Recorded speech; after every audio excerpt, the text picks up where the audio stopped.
Hello, family, friends, and colleagues. My name is Richard Solomon, and this is my life partner, Jackie Sonders. And this is our 16th episode in a video series entitled Enhancing Human Relations Through the Fourth R of the Relationship Skills. And today we're going to talk about something new called strategic silence. Now, in the previous 4 or 5 episodes, we looked at refuser relationship skills like the broken record, fogging, negative inquiry, and negative assertion. And these were skills we used when people tried to take advantage of us. But today we're going to talk about strategic silence, but not from an organizational point of view. We're going to talk about strategic silence from an interpersonal perspective. So what is strategic silence? Basically, strategic silence is the purposeful attempt to not speak, to remain silent. Now, organizations do this. You're all familiar with politicians who try to hide information and say no comment, or they choose only to talk about what they want to talk about and not what a reporter wants to talk about, or organizations choose only to talk about the things that they are proud of. But today we're going to talk about the purposeful desire to get your point across by being strategically silent. And Jackie and I are going to share different circumstances when it would be appropriate. So one time would be appropriate to use strategic silence is if someone demeans you, calls you names, tries to manipulate you, tries to take advantage of you, and all you have to do is stare at him or her and look at him in a strange way and remain silent. Usually that terminates conversation and you can walk away. Jackie?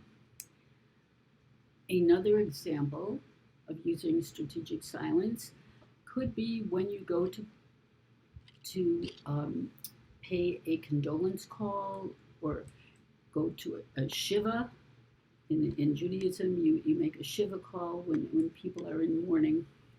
And though you may have a lot to say about the person who passed away, that may not be the right time to do it. You want to be there. Just being there will show your support for the family or for your friend.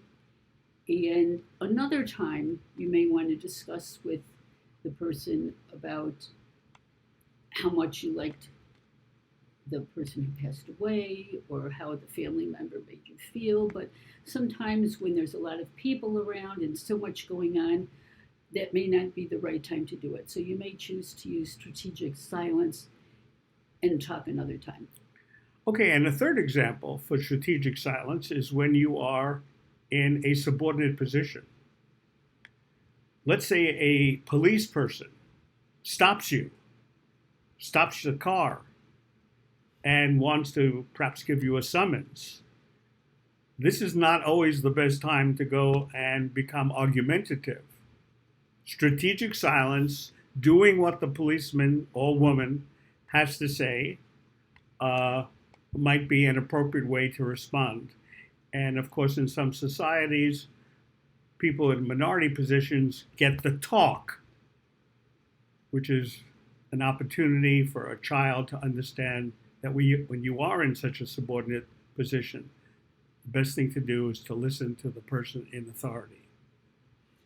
Now, another time where strategic silence might be the best choice of action would be if you're in a group, let's say a game, you're playing gin with some people, you're playing canasta, and maybe there's one player who either is being very aggressive or maybe is complaining about somebody else who happens to play slowly or someone who chats, a person who is not happy at all and is making it known that he or she is not happy with the way the game is going.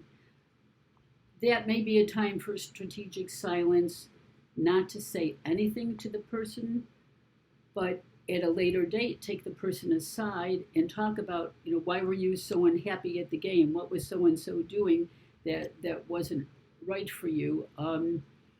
It may be better just not to discuss it when you're in the middle of the activity, but wait until you're not and take that person aside and discuss it later.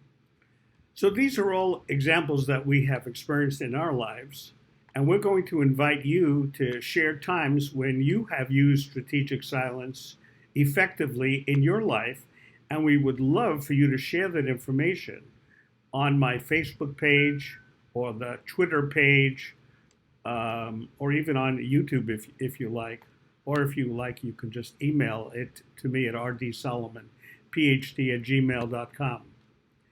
Now, you can also share with others times that you wished you had used strategic silence so that we can share with the members who are following this broadcast with times that you might want to have utilized this, and also times when you used it effectively. So what we would like to invite all of you to do is to talk to your friends and relatives and colleagues about strategic silence as a way to go and handle some challenging situations. And in our next episode, we're going to begin a brand new topic called expectations theory. And we thank you very much for being a vital part of our video series, and we'll see you next time. Bye.